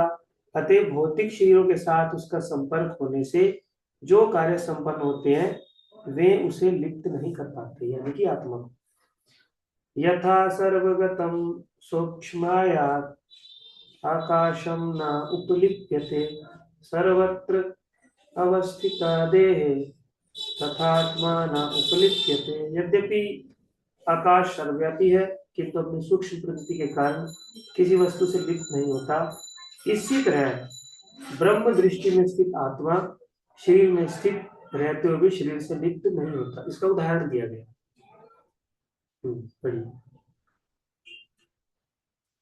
वायु के माध्यम जी मैं इसका आपने बहुत सारे पढ़ लिए, अभी किसी और को पढ़ना कल पढ़ना, कल नेक्स्ट वीक। जय राधे माता जी। हरे कृष्णा प्रभु जी, धन्य प्रणाम। वायु जल कीचड़ मल तथा अन्य वस्तुओं में प्रवेश करती है, फिर भी वह किसी वस्तु से लिप्त नहीं होती। इसी प्रकार से जीव विभिन्न प्रकार के शरीरों में स्थित होकर भी अपनी सूक्ष्म प्रकृति के कारण उनसे पृथक बना रहता है। अतः इन भौतिक आंखों से यह देख पाना असंभव है कि जीव किस प्रकार इस शरीर के संपर्क में है और शरीर के विनष्ट हो जाने पर वह उससे कैसे विलग हो जाता है। कोई भी विज्ञानी इसे निश्चित नहीं कर सकता। ये 34 तो हमने स्लाइड में देख लिया। यथा प्रकाशति एका कृत्सनं लोकम इमं रवि क्षेत्रम क्षेत्री तथा कृत्सनं प्रकाशति भारत। हे भरत पुत्र, जिस प्रकार सूर्य अकेले सारे ब्रह्मांड को प्रकाशित करता है, उसी प्रकार शरीर के भीतर स्थित एक आत्मा सारे शरीर को चेतना से प्रकाशित करता है। और कोई पढ़ना चाहेंगे? हरे कृष्णा तात्पर्य। हम्म, चेतना के संबंध में अनेक मत है। यहाँ पर भगवत गीता में सूर्य तथा धूप का उदाहरण दिया गया है। जिस प्रकार सूर्य एक स्थान पर स्थिर रहकर ब्रह्मांड को आलोकित करता है, उसी तरह आत्मा सूक्ष्म रूप कण शरीर के हृदय में स्थिर रहकर चेतना द्वारा शरीर को आलोकित करता है। इस प्रकार चेतना ही आत्मा का प्रमाण है। जिस तरह धूप या प्रकाश सूर्य की उपस्थिति का प्रमाण होता है। जब शरीर में आत्मा वर्तमान रहता है तो सारे शरीर में चेतना रहती है, किंतु जो ही शरीर में आत्मा चला जाता है तो ही चेतना लुप्त हो जाती है। इसे बुद्धिमान व्यक्ति सुगमता से समझ सकता है। अतएव चेतना पदार्थ के संयोग से नहीं बनी होती, यह जीव का लक्षण है। जीव की चेतना यद्यपि गुणात्मक रूप से परम चेतना से अभिन्न है, किंतु परम नहीं है, क्योंकि एक शरीर की चेतना दूसरे शरीर से संबंधित नहीं होती। लेकिन परमात्मा जो आत्मा के सखा रूप में समस्त शरीरों में स्थित है, समस्त शरीरों के प्रति श्रेष्ठ रहते हैं। परम चेतना तथा व्यष्टि चेतना में यही अंतर है। हरे कृष्ण। हाँ, वैसी चेतना मतलब जो चेतना केवल एक शरीर में होती है, और परम चेतना मतलब जो सारे शरीर में, यानी परमात्मा की चेतना। क्षेत्र क्षेत्रज्ञोर एवं अंतरम ज्ञान चक्षुषा भूत प्रकृति मोक्षम च ये विदुर्यान्ति ते पराम। जो लोग ज्ञान के चक्षुओं से शरीर तथा शरीर के ज्ञाता के अंतर को देखते हैं और भवबंधन से मुक्ति की विधि को भी जानते हैं, उन्हें परम लक्ष्य प्राप्त होता है। कंक्लूजन बता रहे हैं प्रभुपाद जी, तेरे अध्याय। नरेश प्रभु। जी प्रभु, हरे कृष्णा। धन्यवाद। तात्पर्य। इस 13वें अध्याय का तात्पर्य यही है कि मनुष्य को शरीर, शरीर के स्वामी तथा परमात्मा के अंतर को समझना चाहिए। उसे श्लोक 8 से लेकर श्लोक 12 तक में वर्णित मुक्ति की विधि को जानना चाहिए, तभी वह परम गति को प्राप्त हो सकता है। श्रद्धालु को चाहिए कि सर्वप्रथम वह ईश्वर का श्रवण करने के लिए सत्संगति करे और धीरे धीरे प्रबुद्ध बने। यदि गुरु स्वीकार कर लिया जाए तो पदार्थ तथा आत्मा के अंतर को समझा जा सकता है, और यही वही अग्रिम आत्म साक्षात्कार के लिए शुभारंभ बन जाता है। गुरु अनेक प्रकार के उपदेशों से अपने शिष्य को देहात्म बुद्धि से मुक्त होने की शिक्षा देता है। उदाहरणार्थ भगवद गीता में कृष्ण अर्जुन को भौतिक बातों से मुक्त होने के लिए शिक्षा देते हैं। मनुष्य यह तो समझ सकता है कि यह शरीर पदार्थ है और इसे 24 तत्वों में विश्लेषित किया जा सकता है। शरीर स्थूल अभिव्यक्ति है और मन तथा मनोवैज्ञानिक प्रभाव सूक्ष्म अभिव्यक्ति हैं। जीवन के लक्षण इन्हीं तत्वों की अंतःक्रिया विकार हैं, किंतु इनसे भी ऊपर आत्मा और परमात्मा है। आत्मा तथा परमात्मा दो हैं। यह भौतिक जगत आत्मा तथा 24 तत्वों के संयोग से कार्यशील है। जो संपूर्ण भौतिक जगत की इस रचना को आत्मा तथा तत्वों के संयोग से हुई मानता है और परमात्मा की स्थिति को भी देखता है, वही वैकुंठ लोक जाने का अधिकारी बन पाता है। ये बातें चिंतन तथा आत्म साक्षात्कार की है। मनुष्य को चाहिए कि गुरु की सहायता से इस अध्याय को भली भांति समझ ले। इस प्रकार श्रीमद् भागवतम के 13वें अध्याय प्रकृति, पुरुष तथा चेतना का भक्ति वेदांत तात्पर्य पूर्ण हुआ। हरे कृष्णा। तो ये 35 श्लोक में हमने पढ़ा कि जो ये जानता है कि शरीर और शरीर के ज्ञाता में अंतर है, तो वही वो बंधन से मुक्त हो सकता है। यानी एक वृक्ष पे वही दो पक्षी बैठे हैं, एक पक्षी जो है वो फलों का भोग करता है, जीवात्मा, और दूसरा पक्षी जो है वो उपद्रष्टा अनुमंता बन के परमात्मा रूप में उनको देखता रहता है।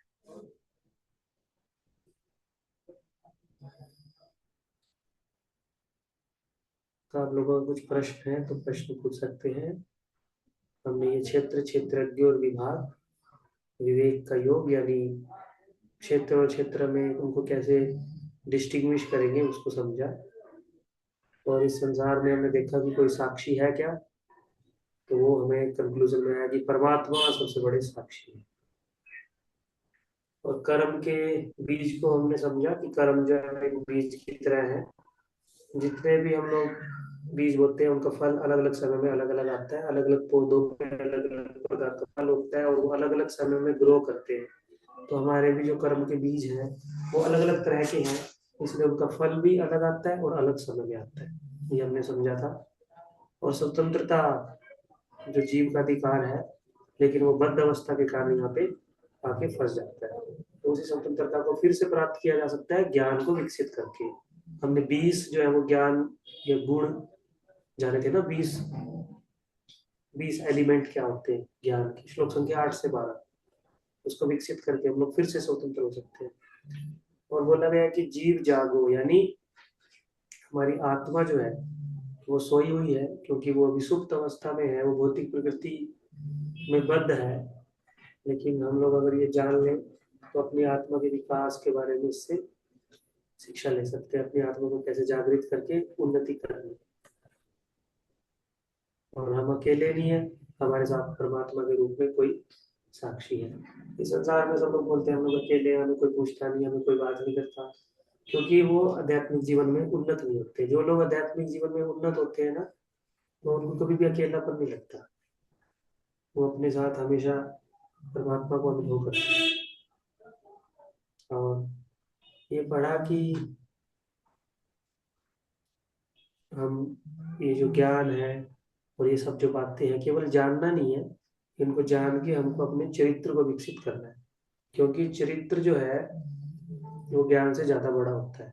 जैसे मान लीजिए किसी को नॉलेज है, किसी को सारी नॉलेज है इंटरनेट की, कंप्यूटर की, बैंक की, वो सारी नॉलेज है, और उस नॉलेज से वो आपके अकाउंट को हैक कर लेता है और आपके अकाउंट से पैसे चुरा लेता है, तो आपको अच्छा लगेगा व्यक्ति, अरे वो तो चोर निकला है। लेकिन वो बहुत पढ़ा लिखा है। हम लोग भी इतने पढ़े लिखे नहीं है कि आपके अकाउंट में से पैसे निकाल लें, लेकिन उसने निकाल लिए। उसने इतना कंप्यूटर को इतने अच्छे से जान लिया, सॉफ्टवेयर को, इंटरनल लैंग्वेज को डिकोड कर दिया, लेकिन उसका चित्र खराब है। तो चरित्र और ज्ञान में से कौन बड़ा होता है? चरित्र। किसी व्यक्ति को अगर ज्ञान है भी नहीं, लेकिन अगर वो चरित्रवान व्यक्ति है, वो बड़ा है। लेकिन किसी व्यक्ति को अगर बहुत सारा ज्ञान है और वो चरित्रवान है नहीं, तो ज्ञान का कोई फायदा नहीं। तो हमको प्रभुपाद जी और उनके शिष्य बोलते हैं ना कि हम लोगों का उद्देश्य है इस कौन में अपने चरित्र का निर्माण करना। चरित्र क्या है? हमारा वीजा, जो ये हम लोग अभी माला, कंठी और धोती कुर्ता डालेंगे, ये क्या है? हमारा पासपोर्ट। पासपोर्ट से हम लोग किसी दूसरे कंट्री में नहीं जा सकते। दूसरे कंट्री में जाने के लिए हमको वीजा चाहिए, और वीजा क्या है? हमारा चरित्र निर्माण। भगवान के धाम में जाने के लिए गुणों को विकसित करना, कैसे किसके साथ डील करना है, कैसे किस सिचुएशन में अपने आप को इम्प्रूव करना है, कैसे अपने मन की जो भोगवृत्ति है उससे बाहर निकल के अपने आप को सेवक के रूप में भगवान के सामने प्रस्तुत करना है। ये सब चीजों को विकसित करने से हम लोग अपने चरित्र को विकसित करके भगवान के धाम में जा सकते हैं। तो ये चैप्टर बस यहीं तक था, और थोड़ा सा लेट हो गया, उसके लिए मैं क्षमा चाहता हूँ। क्योंकि बहुत सारा explanation Prabhu ji thank you। एक प्रश्न आ रहा है जी। प्रभु जी, जैसे इसमें हमने पढ़ा कि आत्मा ना तो कुछ करता है, श्लोक संख्या 32 में, लेकिन जी आत्मा अपने फ्री विल का जो मतलब इसमें इच्छा करता है, जो गलत इस्तेमाल करता है, वो फिर इसमें कैसे समझेंगे हम? हाँ, बहुत अच्छा प्रश्न है मतलब। यहाँ पे जो ये श्लोक है ना, ये श्लोक मुक्त पुरुष के लिए बताया गया है। मुक्त पुरुष है जो वो ये देखता है कि आत्मा ने कभी इच्छा की और उस इच्छा के कारण वो इस बद्ध अवस्था में आके फंस गई। लेकिन अब जब वो फंस गई तो मुक्त पुरुष देखता है कि अब आत्मा कुछ नहीं कर रही, अब तो आत्मा बेबस हो गई है। अब जो कुछ कर रही है ना प्रकृति कर रही है। ये ऐसा कि आत्मा ने तो उस समय बस चाबी घुमाई, चाबी घुमाने से कार स्टार्ट होगी और उसने एक्सीलेटर में पैर रख दिया, अब कार चल रही है। अब तो वो सवारी बैठी है, अब सवारी कुछ नहीं कर रही। अब तो ड्राइवर ने कार ऑन कर दी और चल रही है। अब तो सवारी आराम से बैठी है, यानी कि अब आत्मा कुछ नहीं कर रही। मतलब हमने कुछ पिछले जन्मों में या इस जीवन में इच्छा की, उस मुक्त पुरुष देख रहा है सब। मुक्त पुरुष हम नहीं देख सकते।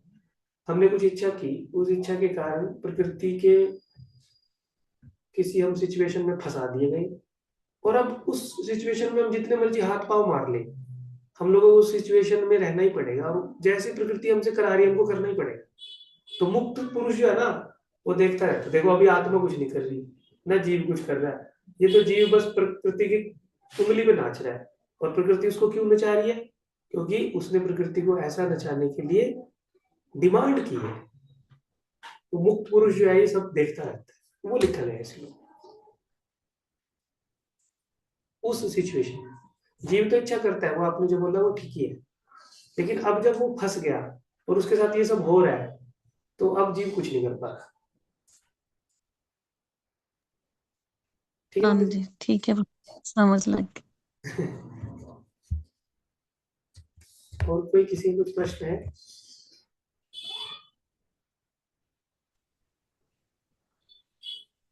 प्रभु जी हरे कृष्णा दंत नाम। हाँ जी। तो सॉरी मैं लेट कमर हूँ और आपको डिस्टरबेंस फील हो मेरे क्वेश्चन से, तो आई एम सॉरी। मैं वैसे लेटा हुआ हूँ प्रभु, ठंड बहुत है बिस्तर में, लाइट कोई ऑफ नहीं, करके और सुन रहा हूँ। बोलिए। प्रभु ये आत्मा, वैसे क्वेश्चन मैंने पहले भी शायद आपसे डिस्कस किया है और भी, लेकिन एकदम क्लियरिटी नहीं मिलती इसमें ना। मतलब शायद पता नहीं आपसे किया किसी और से किया, मुझे ध्यान नहीं। मतलब आत्मा तो भगवान का अंश है, आत्मा तो सच्चिदानंद है, भगवान सच्चिदानंद है तो आत्मा भी सच्चिदानंद है। मतलब वो हमेशा रहने वाला है और हमेशा ज्ञान में है और हमेशा आनंद में रहता है, तीन क्वालिटी।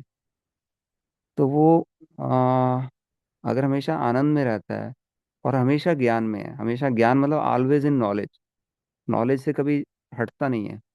जैसे भगवान को सब ज्ञान है, ऐसे आत्मा भी ऑल नॉलेज में है। तो वो कंटेमिनेट कैसे होता है, वो इच्छा मटेरियल डिजायर कैसे करता है, और पहला क्वेश्चन।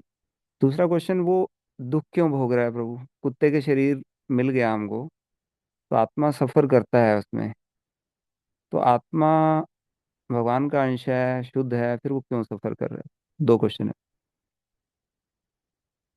ये वही प्रश्न हुआ एक तरह से कि भगवत धाम में आत्मा का तीन स्वरूप है ना, कि वो शुद्ध है और उसमें किसी प्रकार का कुछ दोष नहीं है और वो ज्ञानवान है ना। लेकिन वो ऐसे क्यों हो गया, यही है ना तो प्रश्न। लेकिन प्रभुपाद जी इसका उत्तर इस प्रकार से देते हैं कि अब जो हम डिस्कशन कर रहे हैं ना, ये डिस्कशन कर रहे हैं कि जब आत्मा इस भौतिक संसार में आके फंस गया उस अपनी गलत डिजायर के कारण। तो प्रभुपाद जी एक जगह इसका ये भी उत्तर देते हैं कि भगवान के धाम में किसी भी प्रकार का कोई विकार नहीं है, लेकिन जीवात्मा जो है ना, वो जिज्ञासा करने इस भौतिक संसार में आते हैं और जिज्ञासा की वजह से वो इस भौतिक संसार में आके आकर्षित हो जाते हैं, क्योंकि भौतिक संसार का स्वरूप ऐसा ही है। और जब वो इसमें आकर्षित हो जाते हैं तो उनको लगता है कि हमको भी कुछ एंजॉय करना चाहिए। तो जब ये इंजॉय करने की इच्छा उनके अंदर आती है ना, तो फिर वो प्रकृति के संपर्क में आते हैं, यानी इस भौतिक संसार के संपर्क में। जैसे ही इस भौतिक संसार के संपर्क में आते हैं, भौतिक संसार उस शुद्ध जीवात्मा को, जो भगवत धाम में, ज्ञान में, आनंद में, उसमें है, प्रकृति अपना प्रभाव दिखाना शुरू कर देती है। फिर प्रकृति एक प्रभाव दिखाती है, वो कुछ इच्छा करते हैं। फिर प्रकृति दूसरा प्रभाव दिखाती है, दूसरी इच्छा करते हैं। इच्छा से फिर उसको दूसरा कर्म बनता है, फिर वो दूसरी इच्छा करता है। ऐसे करते करते करते करते वो कर्मों के बहुत सारे जाल में, झंझट में आके फंस जाता है। और जब वो झंझट में आके फंसता है तो उससे गलत काम भी होते हैं, अच्छे काम भी होते हैं। तो गलत काम की वजह से उसको दुख भोगना पड़ता है, अच्छे काम की वजह से उसको इस भौतिक संसार में सुख मिलता है। प्रभु मन इच्छा नहीं करता तो क्या? शुद्ध रूप में जो है ना, शुद्ध रूप में आत्मा इन सबसे परे है। लेकिन जब वो इस भौतिक संसार में आके कनेक्ट हो जाती है, तब ये प्रोसेस आना शुरू होता है। और वो कब कनेक्ट हुई है, ये शुरू जो है, शुरू का पॉइंट जो है, वो प्रभुपाद बोलते हैं ये नहीं पता, ये अनादिकाल से चल रहा है। आप समझ रहे हो? आप जो है ना प्रश्न पूछ रहे हो, वो शुरू से पॉइंट क्या है, लेकिन प्रभुपाद जी जो एक्सप्लेनेशन दे रहे हैं वो कहां से दे रहे हैं, जब आत्मा बद्ध होगी। इस पॉइंट से प्रभुपाद इसको एक्सप्लेन करना शुरू करें। जो बीच का पोर्शन है ना, ये कैसे हुआ, ये क्या हुआ, इसका कोई इतना अच्छा एक्सप्लेनेशन नहीं है। बस जीव ने भगवान से वो किया, कोई बोलते कि ईर्ष्या की, कोई बोलते कि प्रभुत्व जिताने की इच्छा हुई, कोई बोलते कि जिज्ञासा की, जिसके कारण वो इस भौतिक जगत में आ गए। प्रभुपाद एक जगह बोलते हैं कि ब्रह्म ज्योति से आके गिर गए, ऐसा भी बोलते हैं कि सारी जो आत्माएं इस बद्ध जीवन में आई है वो वैकुंठ लोक से नहीं आई, वो ब्रह्म ज्योति से आई। प्रभुपाद एक जगह ऐसा भी बोलते हैं। तो फिर जब वो आ गई ना, उसके बाद तो फिलोसफी ठीक है, एकदम करेक्ट है। क्योंकि जब वो आ गई, उन्होंने इच्छा की, उनके ऊपर भौतिक संसार की जो प्रकृति है वो काम कर रही है, कुछ अच्छा काम कर रहे हो, कुछ बुरा काम कर रहे हैं, और उसकी वजह से मन भी उसके साथ मिला है, बुद्धि भी उसको पूरा करने में सहयोग दे रही है। तो सब लोग मिल जाते हैं और उस डायरेक्शन में कर्म फल बनता रहता है, अच्छा बुरा, अच्छा बुरा। तो फिर सुख दुख चलता रहता है। प्रभु ये कंटेमिनेशन को समझाने के लिए ना भगवान एक लीला में होता है, अब ऐसे आपको समझ में आएगा कि ये कंटेमिनेशन कैसा होता है। इंद्र देवता के वहां पे भी हो जाता है। गरुड़ जो है ना, गरुड़ तो भगवान के वाहन है ना, सुन रहे हैं प्रभु जी आप? जी प्रभु जी, मैं सुन रहा हूँ। गरुड़ जो है वो भगवान के वाहन है। एक बार गरुड़ देवता क्या हुआ, घूमते घूमते बोले कि मैं इंद्र देवता से मिलके आता हूँ, भगवान के इतने बड़े सेवक हैं, भगवान का इतना सारा काम करते, सारी मैनेजमेंट को संभालते हैं, इंद्र देवता को मिलने आता है। तो गरुड़ जो है वो इंद्रलोक में आके कुछ दिन रहने लगे। तो जब वो वहां पे रहने लगे तो स्वर्ग का जो प्रभाव था वो गरुड़ के ऊपर धीरे धीरे पड़ने लगा। एक दिन इंद्र देवता और गरुड़ आपस में डिस्कशन कर रहे थे। तो इंद्र बोल रहा है, देखो मैं ये करता हूँ, मैं वो करता हूँ, मैं ऐसे करता हूँ, मैंने ये किया, मैंने ये युद्ध किया, मैंने असुरों को मार दिया, मैंने ऐसे किया, वैसे किया। तो एक दिन, 2 दिन गरुड़ उनकी बात सुन रहे। तो सुनते सुनते गरुड़ के ऊपर प्रभाव हो गया, और गरुड़ पता क्या बोलते हैं, अरे तुम इतनी बड़ी बड़ी बातें कर रहे हो, तुम क्या करते हो? मैं भी बहुत कुछ करता हूँ। बोले क्या करते हो तुम? बोलते तुम मेरे को इसलिए दबा रहे हो ना क्योंकि मैं तुम्हारे छोटे भाई का वाहन हूँ। छोटे भाई मतलब उपेंद्र। एक बार भगवान ने वामन का रूप लिया था ना, तो वो इंद्र से छोटे बने थे। तो गरुड़ बोलता है मैं तुम्हारे छोटे भाई का वाहन हूँ, इसलिए अपनी इतनी बढ़ाई कर रहे हो और मेरे को नीचे दिखाने की कोशिश कर रहे हो। गरुड़ बोलता है मैं भी बहुत कुछ करता हूँ। बोलते तुम क्या करते हो? बोलते मैं भगवान को अपने ऊपर बिठा के पूरे ब्रह्मांड में घुमाता रहता हूँ। तो भगवान ये लीला ऊपर से देख रहे हैं। देखो इंद्र के संपर्क में आने से गरुड़ का भी मति खराब हो गया। तो भगवान स्वर्ग लोक में आते हैं और गरुड़ को बोलते हैं अभी तुम क्या बोल रहे थे? बोल रहे हाँ मैं यही, भगवान सामने में है और गरुड़ बोल रहा हाँ मैं इंद्र को यही बोल रहा हूँ कि देखो मैं भी भगवान को घुमाता रहता हूँ। भगवान एक पंख पे अपने भगवान को सब जगह ले जाता हूँ। तो भगवान बोले चलो थोड़ा सा घुमा के दिखाओ मेरे को। तो भगवान ने गरुड़ के ऊपर अपना एक पांव रखा। अब गरुड़ से तो हिला ही नहीं जा रहा, गरुड़ तो पूरा जाम हो गया क्योंकि भगवान नहीं चाह रहे थे अब गरुड़ हिल पाए। तो गरुड़ बोल रहे नहीं मेरे को क्या हो गया, मैं हिल क्यों नहीं पा रहा, मैं चल क्यों नहीं पा रहा भगवान? तो भगवान बोल रहे तुम मेरे को नहीं उठाते, मैं तुम सब लोगों को उठा रहा हूँ, लेकिन तुम मूर्खता बस अज्ञानता बस सोचते हो कि हम लोग कुछ करते हैं। तो हमारे आचार्य बोलते हैं कि देखो, गरुड़ भगवान के जो सेवक है, भगवान को जो लेके जाते हैं हमेशा, जब वो इस भौतिक संसार में यानी स्वर्ग लोक में इंद्रलोक के संपर्क में आए, उनका दिमाग भी खराब हो गया। तो बद्ध जीव तो क्या क्या सोचता है, क्या क्या करता है, उसको तो सीमा नहीं, सीमा नहीं, है ना। हमारे आचार्यों का भजन है ना, कैसे है माता जी, आज आनंद सीमा नहीं। तो हमारे जीवन में होता है, आज भोग करने की सीमा नहीं, सीमा नहीं। आज भी, कल भी, परसों भी, अलग अलग प्रकार के वैरायटी चाहिए जीव को, बद्ध जीव को। सीमा नहीं, सीमा नहीं। तो प्रभु जी, हमारा स्थिति ऐसा है, और उस स्थिति से हमको ऐसा सब कुछ मिल रहा है संसार। ये सब कुछ खेल हमने शुरू किया। ठीक है प्रभु जी, मैं जो समझ था मेरा, मैंने उत्तर देने का प्रयास किया। अगर आप संतुष्ट नहीं हुए तो क्षमा कीजिए प्रभु नहीं जी। नहीं प्रभु, कोई बहुत बड़े बहुत धन्यवाद बड़े सीनियर डिवोटी से पूछ सकते प्रभु। आप हैं। नहीं प्रभु, आप बहुत अच्छा आंसर दिए। बहुत बहुत धन्यवाद। दंड प्रणाम। हरे कृष्ण। ठीक है, आज के लिए हरे कृष्ण। तो मंडे को हम लोग फिर नया चैप्टर शुरू करेंगे। अब ये जो प्रकृति प्रकृति शब्द आ रहा है ना, तो अर्जुन के मन में प्रश्न आएगा, ये प्रकृति क्या होती है भगवान, प्रकृति को थोड़ा एक्सप्लेन करो मेरे को, ये प्रकृति क्या है, इसके गुण क्या है। तो फिर बहुत अच्छा चैप्टर है ये भी, 14वां चैप्टर। वास्तव में ये सारे के सारे जो आगे चैप्टर है ना, बहुत प्रैक्टिकल हमारे जीवन में जो हो रहा है, हम कर रहे हैं, हमारा नेचर, हमारा बिहेवियर, उससे बहुत ज्यादा कनेक्टेड है ये चैप्टर। जब हम इनको समझ लेंगे ना, तो हम 50% हमारा जो वे ऑफ डीलिंग है, वे ऑफ टॉकिंग है, वो इम्प्रूव हो जाता है इन चैप्टर को पढ़ने से। वो प्रैक्टिकल ज्ञान योग है ना ये। और हम लोग अज्ञानता की वजह से तो गलती करते हैं, और जब हमको ज्ञान होगा तो गलती करने के चांस कम हो जाते हैं। इसलिए ये चैप्टर प्रैक्टिकल है। तो मंडे को हम लोग प्रकृति के 3 गुण, ये चैप्टर को शुरू करेंगे। सबका बहुत बहुत धन्यवाद। हरे कृष्णा। श्रील प्रभु जी कल प्रभुपाद की जय। भगवद गीता जय। है कल कल माता कल जी यहाँ पे हम एक बोलते सरोवर है यहाँ पे, कौन सा सरोवर है, जहाँ पे नारद मुनि ने एक राजा के 1000 बच्चों को ब्रह्मचारी बना दिया था। भागवत में आता है ना, नारायण सरोवर दक्ष। कौन है? हाँ हाँ हाँ, दक्ष के। ब्रह्म सरोवर है, अच्छा। नारायण सरोवर है, कुछ ऐसा है यहाँ पे एक जगह। हम लोग उधर जाएंगे शायद लेट। कौन सी जगह है, जगह का क्या नाम है, हम जाएंगे नारायण सरोवर। तो हम लोग लेट हो सकते हैं वहां पे। और कुछ ना, वेडनेसडे को बहुत सारे भक्तों का भक्ति शास्त्री क्लास भी होता है। तो फिर वो लोग थोड़े कंफ्यूज हो जाते हैं कि कौन सा क्लास ज्वाइन करें, कौन सा ना करें। इसलिए आगे से हम लोग 2 दिन का ही मैसेज डाल देंगे, मंडे और ट्यूसडे।